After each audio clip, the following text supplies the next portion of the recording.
¿Cuál dirías o cuáles dirías que son como los principales riesgos de los que menos se habla? O sea, sabemos esta parte con la marihuana de que puede brotar una psicosis, diferentes temas, ¿no? ¿Qué riesgo es de los que menos se habla y tú ves más presente ahí, más latente, que te gustaría como informar y que hayas encontrado y que hayas dicho, wow, esto creo que hace falta hablar de ello? Yo, como mencionabas, esto del contexto terapéutico creo que es bien importante, ¿no? Y es algo que me saltaba ahorita, hace un momento que platicaba de esto, ¿no? Que al final de cuentas estos son medicamentos, ¿no? Son medicinas. Y el que sea medicina no quiere decir que sea solamente exclusividad del terreno médico, ¿no? O sea, creo que hay mucha gente que se refiere justo a esto, ¿no? Como medicinas ancestrales o medicinas espirituales, etcétera.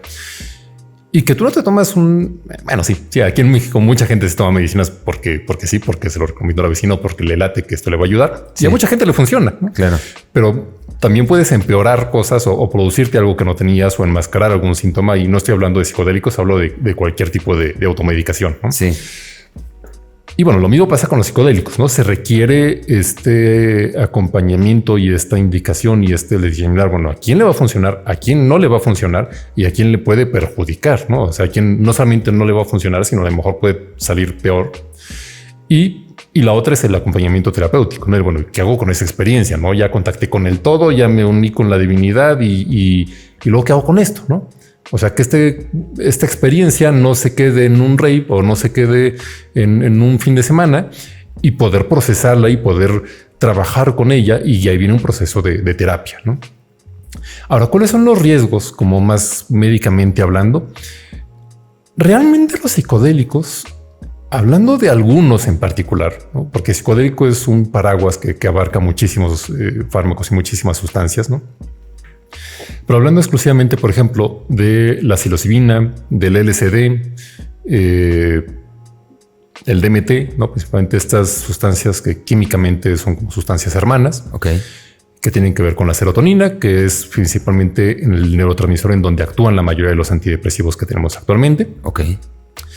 Hablando exclusivamente de estos tres, tienen un riesgo realmente bajo, ¿no? O sea, no se han encontrado, o bueno, más bien tienen dosis letales muy altas, ¿no? Que es difícilmente alcanzables, ¿no? Entonces son medicamentos relativamente seguros, pero sí tienen sus riesgos, ¿no?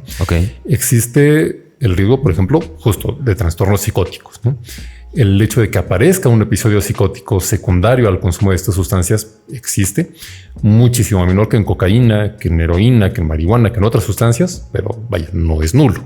Entonces, vaya, creo que sí es algo que tomar en cuenta. Y sobre todo lo que plantea más riesgo es el desconocimiento, ¿no? Creo que si fueran fármacos, y eso bien me parece bien importante, si fueran fármacos más estudiados, entre más estudiamos algo, podemos saber para qué funciona, para qué no funciona y qué riesgos puede ocasionar. Pero como son fármacos que han sido relativamente poco estudiados en comparación de otras alternativas, justamente por la ilegalidad, entonces no sabemos mucho, ¿no? Y entonces no sabemos si no hay riesgo porque no lo hay o no hay riesgo porque no sabemos que lo hay, ¿no? Porque no lo hemos estudiado y a lo mejor sí lo existe, ¿no? De lo que sí hay evidencia sería esto, ¿no? Un riesgo de un episodio psicótico, sobre todo en gente que ya tiene predisposición, a lo mejor alguien que ya tiene... Si ya lo han diagnosticado con trastorno bipolar, no sería lo mejor. Si ya lo han diagnosticado con esquizofrenia, que sean principalmente estos trastornos psicóticos graves, no sería lo mejor que lo consumiera. O si tiene antecedentes familiares, ¿no? Si mi abuela tenía esquizofrenia, si mi padre tenía trastorno bipolar, mejor no le juego, ¿no? No sé cómo vengan mis genes y no sé cómo vaya a responder al medicamento.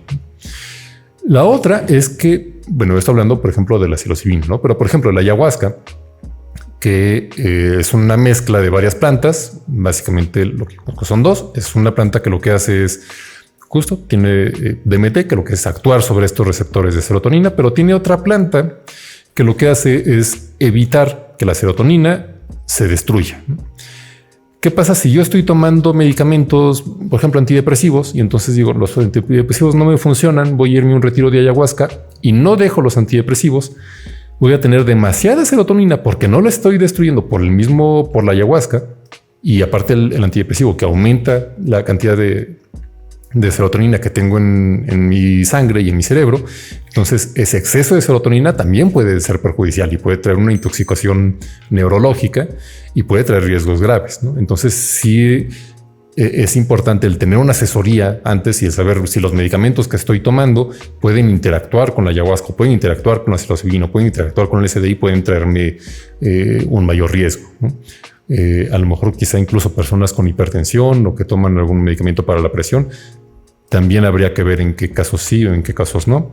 Pero bueno, lo principal creo que sería eso, ¿no? El riesgo de psicosis, sobre todo si existen antecedentes, y el riesgo de combinarlo con medicamentos o combinarlo con otras sustancias, ¿no? Que si estás en un rave y mezclas distintos tipos de drogas, pues no va a ser tan inocuo como si tomaras una sola.